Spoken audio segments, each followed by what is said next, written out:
Laws are necessary in every situation so as to protect people from unfair practices. Private companies, contractors, business persons, in order to make higher profits, resort to unfair practices, ignoring the damage to the environment. A major role of the government, therefore, is to control the activities of private companies by making, enforcing and upholding laws so as to prevent unfair practices and ensure social justice. In this chapter we will study Bhopal gas tragedy. The world's worst industrial tragedy took place in Bhopal. Union Carbide, or UC, an American company, had a factory in the city in which it produced pesticides. At midnight on 2nd December 1984, methyl isocyanate, or MIC, a highly poisonous gas, started leaking from this UC plant. Within 3 days, more than 8,000 people were dead.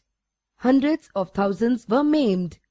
Most of those exposed to the poison gas came from poor, working-class families, of which nearly 50,000 people are today too sick to work. Among those who survived, many developed severe respiratory disorders, eye problems and other disorders. Children developed peculiar abnormalities.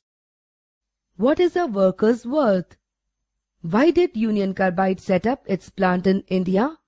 Firstly, foreign companies come to India for cheap labor. Wages that the companies pay to workers, say in the USA, are far higher than what they have to pay to workers in poorer countries like India.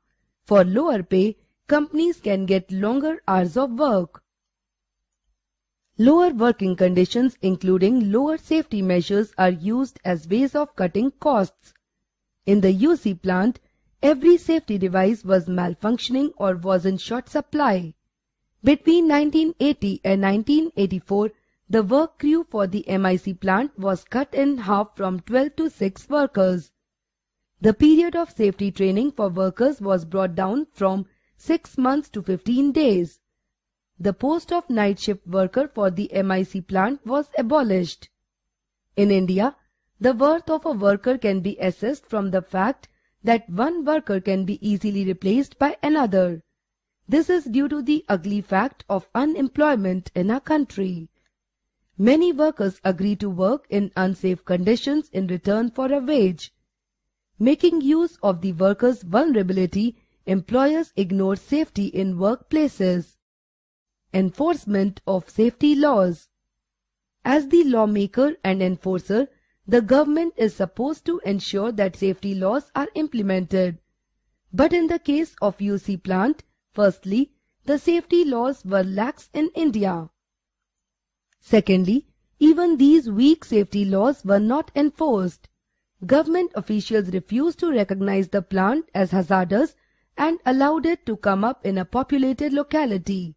Further, when some municipal officials in Bhopal objected to it, the position of the government was that the state needs the continued investment of the Bhopal plant to generate employment. Government inspectors continue to approve the procedures in the plant even when repeated incidents of leaks from the plant made it obvious to everybody that things were seriously wrong.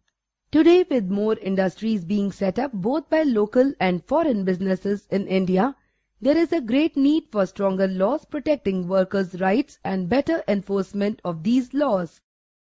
New laws to protect the environment. In 1984, there were very few laws protecting the environment in India, and there was hardly any enforcement of these laws. The environment was treated as a free entity, and any industry could pollute the air and water without any restrictions. The Bhopal disaster brought the issue of environment to the forefront. Several thousands of persons who were not associated with the factory in any way were greatly affected because of the poisonous gases leaked from the plant. This made people realize that the existing laws, through weak, only covered the individual worker and not persons who might be injured due to industrial accidents. In response to this pressure, the Indian government introduced new laws on the environment. Henceforth, the polluter was to be held accountable for the damage done to environment. The courts also gave a number of judgments upholding the right to a healthy environment as intrinsic to the fundamental right to life.